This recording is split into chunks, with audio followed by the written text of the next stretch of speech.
Ny candidat larina fahatelo amby telopolo Jean-Louis Robinson no nahazo ny ampahato betsaka indrindra raha nivokatra vonjomaika navoaka ny senita tamin'ny 10 teo vato 203 alina amin'ny 501 vato manakery no azony ary manome ny salanisa 720 afaingo 720 isanjato. Ny candidat larina fahatelo Ely Rajaonarimampianina kosa ny manaraka azy nahazo vato 8,390 alina izay manome ny salanisa 5,10 isanjato ny vato manakery. Ny candidat larina fahafolo Camille Vital kosa ny candidat fahatelo nahazo vato be indrindra vato 470 alina no azon'ity candidat niaraka isika ity izany hoe ny 5,20 isanjato ny vato manakery tamin'ireo birao fandanjam-bato misy 9,500 voamarina. Ajo Andriananarivelo candidat ny malagasy miara-miainga no larina faefatra amin'ny fahazonany vato zay tamin'io 10 io 5,20 amin'ny vato manakery no azon'ity candidat ity ary manome ny salanisa 8,20 isanjato. Ary ny candidat ny MTS Roland Ratsiraka no mitazona ny larina fahadimy raha nivokatra navoaka ny senita vonjomaika ihany vato 4,907 no azony ary manome ny salanisa 4,13 isanjato. Efa fandresena ny ampahambokatra izay navoaka hatreto araka ny nambarana Dr Jean-Louis Robinson androany atetsy amin'ny Magrobe Oririka. Ny candidat izay tsy nanadino ankoho nisaotra ny mifidy azy nametraka fitokisana taminy sy ireo rehetra nanome tanana azy tamin'ny fiatrenan'ny fiodinana voalohany amin'ny fifidianana filoham-pirenena iny. Tena nisaotra nareo tonga maro noentina bavaka ity fampielezan-kevitra ity. Tena nampian'Andriamanitsika Sotraan'Andriamanitsika eran'ny Madagasikara hatrany varatra ka taty atsimo atsinana nandrefana nalea tsitriana tony falifaly ny vahoaka malagasy amin'izao fotoana izao. Nadritra ny hetsika nataon'ny antoko avana niaraka tamin'ny ankilavy Ravalomanana androany ihany koa dia nisy ny fidirana mivantana Antarby izay nataon'ny filoha teo aloha Marc Ravalomanana nambarany ary fa mbola tsy vita ny tonona ary nanainga ny pomba azy hanamafy ny fahatokisana ny candidat Jean-Louis Robinson ny filoha teo aloha. Mamrakotoarvelo tarika ny ankilavy kosa dia nilaza fa vonina hatrany ny anoana n'ity candidat ity izy ireo ary miantso ny firaisankina ny malagasy sy ny rehetra vonina anoana azy izay tsy maintsy hanao ny fiodinana faharoa. Ny mpitarika ny ankilavy Ravalomanana izay niresaka ihany koa ny momba ny lisam-pifidianana izay nambarana fa betsaka ny tsy tafiditra ary anisan'ny takiany Mamrakotoarvelo ny tokony hisokafa ny lisam-pifidianana mialohan'ny fiodinana faharoa. Amin'ny ankapobeny dia nizotra araka ny tokony ho izy ny fifidianana filoham-pirenena fiodinana voalohany izay nitanterahana teto Madagasikara omaly raha nitaritra izay nataon'ny mpanara-masony SADC miasa eo amin'ny sehatry ny fiarahamonim-pirenena na ny SADC CNGO ny maraina teo teny amin'ny trano fandraisam-bahiny Colbert.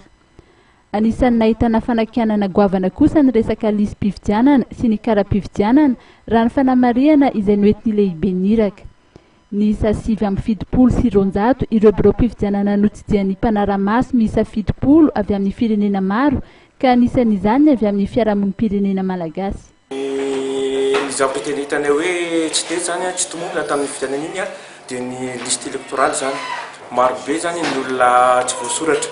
Io koa zany misy andraikitry tsirairay zany raha tokony misy misy fotoana zany natokana na jerevantsika pirenena tsirairay avy inarantsika maro tamintsika zany tsy tavita zeto ny antony samihafa fa zavatra navarina zany dia maro be zany tsikaritray zany ka olona manana kara-pifidianana nefa tsy anaty lisam-pifidianana tsy fantatry ahoana mety mafana manazava an'izay ankoatran'izay moa zany ny anarana tsy mifanitsy amin'ny tena izy misy diso voadidina isan-karazany zay zany no isan'ny zava-dehibe zany tena tsikatra tamin'ny fifidianana iny zany. Io liste io zany tena misy fomba tokony misy fidirana azy manokana mihitsy satria be dia be ny lesoka zany nefa io nisan'ny fototra angezabe anankiray mampanjata tsy mampanjara fifidianana. Ny senit raha ny toromarika avy amin'ny tompon'andraikitra avy eo anivon'ny SADC CNGO dia tokony anaraka antsakany sy andava ny tetiadrom-pifidianana ary hiomana araky ny tokony ho izy mba hiantohana fatafiditra ao anatin'ny lisam-pifidianana avokoa ny olom-pirenena feno 12 taona. Ny gouvernemanta kosa dia tokony hanome ny enti-manana ho fanatanterahana izany. ilaina ny fisian'ny fiaraha-miasa eo amin'ny governemanta, ny rafitra mpikarakarany fividianana ary ny fikambanan'ny fiarahamonim-pirenena. Zava-dehibe ihany koa raha ny voalazan'izy ireo ny fanohizan'ny governemanta sy ny senita ny tomba ny zotra-pividianana hatramin'ny farany mba ahafahana maka lesona hanatsara ny atao amin'ny ho avy. Niantso ireo mpitandro filaminana mba isahana ny andraikiny niantohana ny fiarovana ny olona sy ny fananany ihany koa ny iraky ny fiarahamonim-pirenena ny SADC ireto ary niantso ireo mpiara-miombonantoka mba hanohy ny fanohanana ny firenena malagasy. Andraikitra lehibe sady mavesatra no miandro ny governemanta vaovao raha ny voalaza ary tokony hitondra ny firenena malagasy amin'ny ho avy tsara kokoa amin'ny alalan'ny fampandrosoana tsy mitanila. Miantso ireo mpiantsehatra rehetra mba hanaja ny valim-pividianana ny SADC sy NGO. Raha toka misy tsy manaiky ny voka-pividianana ireo mpanao politika dia ny fametrahana fitarainana araky ny voalaza ao amin'ny andindalana no azo tanterahana. Nanamafy hatrany moa ny lehibe ny Iraka fa ny andray anjara amin'ny fametrahana ny demokrasia sy ny filaminana eto Madagasikara no anisan'ny tanjon'izy ireo. Lehilahy tokony ho 30 taona mahery teo no namono eny teny amin'ny fokontany Anosizato Andrefana androany maraina, tokony ho tamin'ny 5 ora sasany. Araka ny resaka natao tamin'ireo mponina izay nifanerasera taminy dia efa narary ity lehilahy ity ka anisan'ny namotarana azy ny fanaitaina natao amin'ny tratrany. Efa niezaka ny antsony tompony raikitra avy amin'ny BMH ihany koa ireo teny an-toerana saingy mbola tsy nidina teny nandritry ny fotoana nandalovana teny tokony ho tamin'ny 2 ora atoandro. Izy tsisy namono fa niala tety izy mbola natanaka tsara izy aloha fa fiverenana avany efa narary dia izay ny tsy fantatry hoe nisy namono sana tsisy izy aloha tsisy nidarika tety fa ny voantany izy tsy fantatry fa izy efa narary ny tonga teto. Efa malerivo izy ny tonga teo malerivo izy nipetraka tetsy. Dia oviana izy nefa hitanareo efa tsy velona tsony tamin'ny maraina izy efa niantso any zay efa narary be izy efa pompe dia mbola tsisy tonga mihitsy le pompe. Fa izy olona pa janona eto tanàna eto? Janona eto? Tanety izy. Ny renireny tsy manatra ny fialofana fa matory teny amoron-dalana sy ny amin'ny tsena ity lehilahy izay hitan'ny fokon'olona namono ainy ity teny amin'ny fokontany Anosizato Andrefana. Tsy misy mahalala ihany koa ny mahakasika ny momba azy sy izay mety mahakasika ny fianakaviany fa efa taona maro izy no nirenireny teny amin'iny toeran'iny. Manjaka ny gabraraka sy ny fanararotana samihafa amin'ny fampiasana ny taratasy tsolika na ny sekala eto amintsika. Raha ny voalazan'ny taherim-bola-panjakana dia misy ireo tompy fivarotana solika no mandray taratasy tsolika hatramin'ny 20 tapitrisa ariary ho an'ny fiara iray ao anatin'ny iray andro. Iarahana malala fa misy raha teo ireo manakalo ny sekala ho vola eny amin'ireny tompim-pitsinjara solika ireny na dia voararany lalàna azy izany. Eo anatrehan'ireo gabraraka dia fantatra fa hosolona ny antsoina hoe carte électronique ny sekala mba ahafahana manara-maso akaiky sy amin'ny fomba mahomby kokoa ny fampiasana izany karta izany sy ny fandaniana solika izay atao. Hatreto dia mbola manan-kery ny sekala izay ahafahan'ireo sampandraram-panjakana maka solika. Misy ireo tompy fivarotana solika no mandaa tsy mandray azy ireny milaza fa efa feno ny kôta na tsy eo ny tompon'andraikitra mpanara-maso ny tike. Ireo mpanjifa dia afaka mampandray ny taherim-bola-panjakana raha toka misy ireo station tsy mety mandray ny taratasy tsolika izay raha ny fantatra.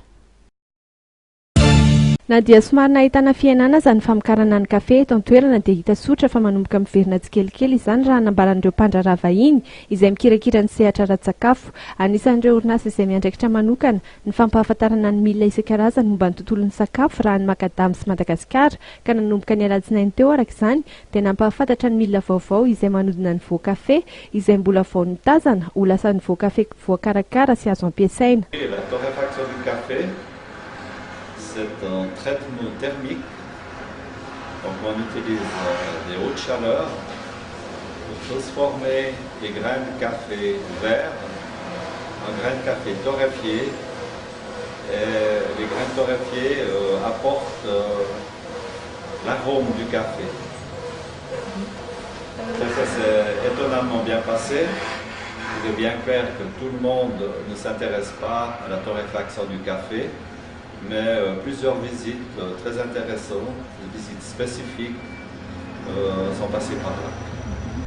Isan'ny milina voalohany maneran-tany ary tsy manam-paharoa ny milina izay manodina ny kafe na ny torréfacteur. Ny firenena Suisse moa no mamokatra ity milina ity ka ny orinasa Buller ny tompon'antoka voalohany amin'izany. Mandritra ity herinandro ity ny fampiratiana io milina vaovao io ary misokatra ho an'ireo rehetra ihany koa ny Makadamy sy Madagasikara ny zoma izao manomboka amin'ny 7 ora maraina hatramin'ny 12 ora atoandro ary ny hariva manomboka amin'ny 2 ora hatramin'ny 5 ora hariva. Mpianatra misa 300 eo amin'ny sekoly fanabeazana fototra Mahavelona ao anatin'ny distrikt Anakazobe no nahazo fizahana ara-pahasalamana maimaim-poana avy amin'ny Mobile Help Madagasikara. Avokatry ny fiaraha-miasa matotra teo amin'ny ity sehatra ity sy ny RTL Madagasikara no natongavana amin'izao fitsaboana maimaim-poana izao. Ny RTL Madagasikara tokoa mantsy no mpia ity sekoly ity izay nanavao ny trano fianarana sy namatsy fitaovana ny sekoly ary manome sakafo ireo mpianatra. Nampirisika ireo ray aman-dreny ary hampianatra ny zanany izay fanoana ny RTL izay. Ny fiahin'ny RTL ny EPP Mahavelona zany dia zava-dehibe tokoa satria tera-boka-tsoa ho an'ny mpianatra sy ny ray aman-dreny. Eo teo amin'ny fiahina ara-tsakafo, fiahina ara-pitafiana, fiahina amin'ny lafiny sosialy zany. Hita hoe tena nampivoatra le mpianatra, nampivoatra le ray aman-dreny ihany koa. Indrindrindrina le tontolon'ny sekolinay zany tena hita hoe nivoatra, nampivoatra zany ny fandraisan'ny RTL sy mpiarakaraka RTL anay ary tena zava-dehibe aminay tokoa. Na teo amin'ny ray aman-dreny zany aminay mpampianatra, indrindra aminay mpianatra madinika ireto. Nahatra 2 andro ity fizahana ara-pahasalamana maimaim-poana ity araka ny nambaran'ny mpitsabo dia araha-maso akaiky ireo mpianatra manana aretina mitaiza. Tena hoe atao zany fanaraha-maso le ankizy le mpianatra momba hoe fahasalamany amin'ny ankapobeny zany aloha mijery ao be ny lanjany ny alavany satria manko mba ahafahanay hoe mijery hoe mitombo tsara ve le zaza rehefa hoarinao manaraka le izy. Mety hoe misy tsy fahitana ve maso sa ahoana misy aretina mitaiza ve le zaza. 100% ny tapa-ahafahana tamin'ny fanadina-panjakana CEP farany teo ho an'ny EPP Mahavelona noho izay fanoana an'ireo malala-tanana ireo mpianatra izay. 2 andro ny faharitan'ny varavarana misokatra izay tanterahany ao amin'ny ISM Advancy na ny Institut Universitaire Polytechnique fampianarana ao amin'ny ambaratonga ambony etsy amin'ny Tahalalariasina. Izy ny fanentana izay ataon'izy ireo ho an'ireo manana baka indrindra ireo izay afaka ny fanadinana farany teo ka mikasy an'ny bola ny fianarana amin'ny ambaratonga ambony. Hita mandritra ny varavarana misokatra ihany koa ireo voka-pikarohana nataon'ireo mpianatra. Ny tanjonay amin'izao porte ouverte zao na hoe varavarana misokatra dia manentana indrindra an'ireo ankizy izay hoe vao nahazo baka tamin'ity année scolaire ity mba hiditra ao amin'ny ISM Advancy. Hijery manokana zany hoe traikefa ny ISM Advancy nandritra izay 12 taona nisian'izay anatin'ny porte ouverte karakarainay koa ny fampisehoana ny voka-pikarohana nataon'ireo ankizy ireo. Ohatra fotsiny zao amin'ny sapam-piofanana informatika misy création na logiciel ao anatiny dia misy ankizy miprésente an'izay fikarohana nataon'izay amin'ity porte ouverte aty. Ao anatin'izay koa ny sapam-piofanana fitantanana sy lalàna, misy création na projet ao misy amin'ny sapam-piofanana lalàna hoe meilleur journal inona no zavatra malaza indrindra amin'ny situation politique sy ny corruption misy amin'izao fotoana zao présenté an'izay ny ankizinay amin'izao fanararotana zao porte ouverte zao.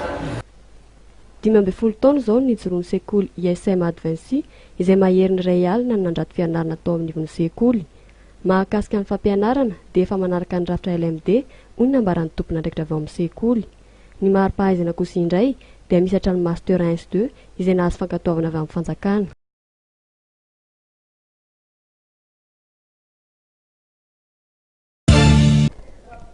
Anampin'ireo ankizy sahirana ao amin'ny sekoly ambaratonga fototra ao amin'ny Enavao avaratra Katso eo amin'ny fampianarana dia nizara fitaovam-pianarana ho azy ireo na avy amin'ny Fondation Telma, kitapo, stylo, gomme, cahier ary crayon de couleur saika ireo fitaovana ampiasain'ireo mpianatra no nomen'ireo mpianatra. Mba hanampiana azy ireo eo amin'ny fitaovana ampiasainy mandritra ny taom-pianarana vaovao. Fanomezana izay nataon'ny Telma toko an'ny ankizy eto amin'ny école Enavao Association Tantsoro dia fifaliana lehibe ao anay ny nafahan'izy ireo zany nanome mba fanomezana zay noentiny ary mino zay fa hitondra voka-tsoa lehibe eto amin'ny école laina zao ny fanomezana zay nentiny izy ireo ary mpandrofo misy hatrany ny fahaizana ampahalalana zay ratovanykizy atao aminay. Ny mpianatra atao aminay tompokoa dia 530 sy 300. Ny fiavian'izy ireo zany dia avy amina quartier 4 quartier 5 Varatra Katso dia Ambovokandrona dia Anala Andranvory dia Ankatso dia Antsamana. Efa nanomboka ny taona 14 no mizara fitaovam-pianarana indrindra ho andro sahirana ny Fondation Telma ko an'ity taom-pianarana vaovao ity dia efa nanomboka ny volana Oktobra teo ny nizary zany izy ireo. Fondation Telma zany amin'ity taom-pianarana vaovao ity dia manao an'le distribution na kit scolaire fanoany zakoly. Niova kely tamin'ity 3000 kit scolaire no zarainay amin'ity taom-pianarana ity. Hitanay zany fa tena mila bebe kokoa ny ankizy malagasy mila kit scolaire bebe kokoa amin'ity taona ity. Taona 2012 nanao zay tany Morindava sy tany Majunga sy Tamatave tamin'ity taom-pianarana ity dia nakany Kazobe, nakany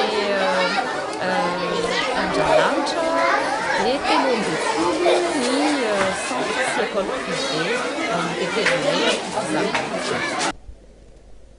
Sekoly iray manampy ireo sahirana ny aina vao manodidina amin'ny 700 ka hatramin'ny 3,000 ariary ny sanam-pianarana.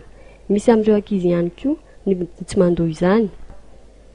Ny taona 2014 no nanangana ny fikambanana ny sekoly. Izany dia noho ny fahatsapahan'izy ireo fa tsy ampy ny sekoly tamin'ny faritra iny. 9 mianadahy ireo mpampianatra ao amin'ny sekoly ka ny 5 amin'izy ireo no manana famatsiana avy amin'ny fanjakana. Azo lazaina fa efa mivoatra ary efa manomboka lasa lavitra ny sehatry ny fampianarana ho an'ny Institut Supérieur IESI etsy Anjarahary Afony raha tsy teny afa-tsy ireo fampiarana izay vitan'ny mpianatra amin'ity sekoly ity satria dia vitan'izy ireo ny manamboatra fitaovana sy ny logiciel ahafahana mibaiko ireo fitaovana miasa ao an-tokantrano toy ny jiro, ny varavarana ary ny vavahady amin'ny alalan'ny solosaina. Réseau zany hoe mo an'ity varavarana ity tsika dia cliquer eto amin'ity bouton ouvrir ity. Dia misokatra zany atao amin'ilay plan izay namboarina tamina logiciel ilay varavarana ny vavahady any an-tokotany zao izy zao mihidy afaka sokavantsika praktikan'le interface-na logiciel ihany koa zany hoe misokatra izao zany izy misokatra eto amin'ilay interface mo misokatra koa ary amin'ilay tena varavarana tena izy. Piasa 1 mirehatra izy zao zany zao ka ohatra hoe tiana hovonoina ilay izy dia appuyer-na eto amin'ilay éteindre dia maty zao toa dia fantatra ao zany fa tsisy lumière manazava an'ilay chambre numéro 1. Eo ihany koa ny fitaovana izay afaka mampandreny tompotrano amin'ny alalan'ny finday raha misy miditra ao amin'ny toerana arovana. Ny zavatra natao dia mizara ho anankiroa. Misy ny côté logiciel izay natao an'ny ordinateur ary ny côté matériel izay mandraikitra ny fiantsoana sy ny fampandrenesana amin'ny manodidina ary ny fijerevana ny olona izay miditra ao amin'ny toerana arovana. Ato anatin'ny logiciel zany dia misy ny toerana natokana ho an'ny fijerevana rehetra. Ao amin'ny matériel kosa dia ahitana caméra ahafahana mijery sy maka sary ny toerana ho arovana. Dia misy ny détecteur de mouvement à infrarouge ary ao koa ny alarme izay hampandrenesana amin'ny manodidina. Dia ny tena zava-dehibe amin'ireo dia ny interface matériel izay hicommande an'ireo zavatra rehetra ireo miaraka amin'ny telefônina iantsoana. Dia raha misy zavatra mandeha ao anatin'ilay toerana arovana, ny tanako zany zao izy nalefa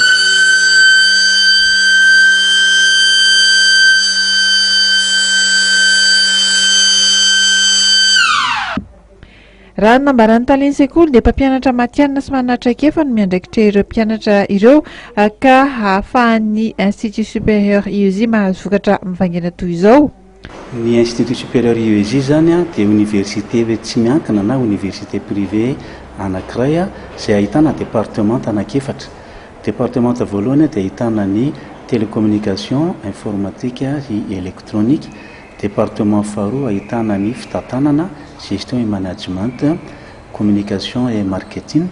Ny fahatelo ahitana ny génie industriel, génie mécanique, génie électrique, ary ny département hafa-efatra dia ahitana ny génie civil, génie du BTP et architecture.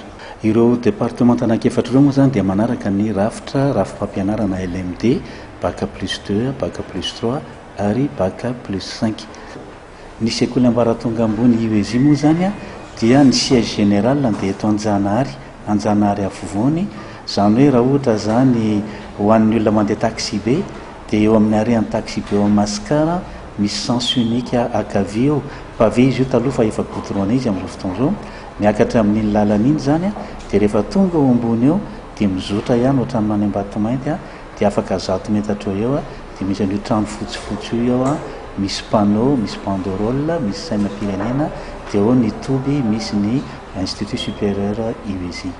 Fantatra fa ny 5 novambra ho avy izao ny fidirana eny an-toerana ary ny fisoratanana dia misokatra isan'andro eny amin'ny Brown eny Anjanahary avoany any akaiky ny Mascara araka ny fahalalan'ny maro azy. Nambarany ihany koa fa voafetra ihany ny toerana ao amin'ity sekoly ity.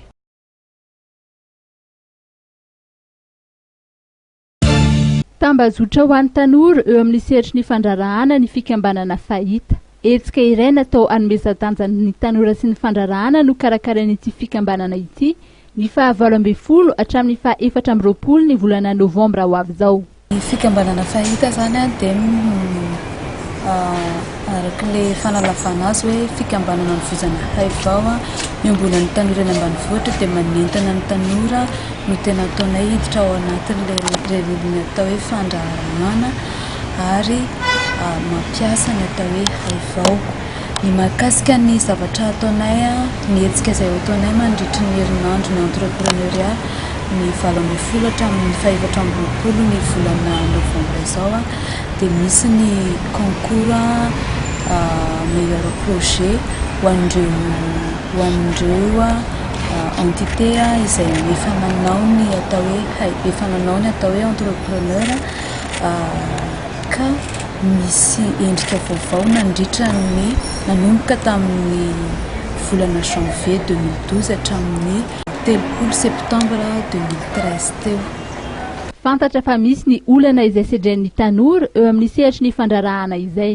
Be dia be ny olana ho an'ny tanora ohatra ny resaka tsena raha ohatra ka hiditra ao anatin'ny fandrarahana izy voalohany ny tsena no olana voalohany.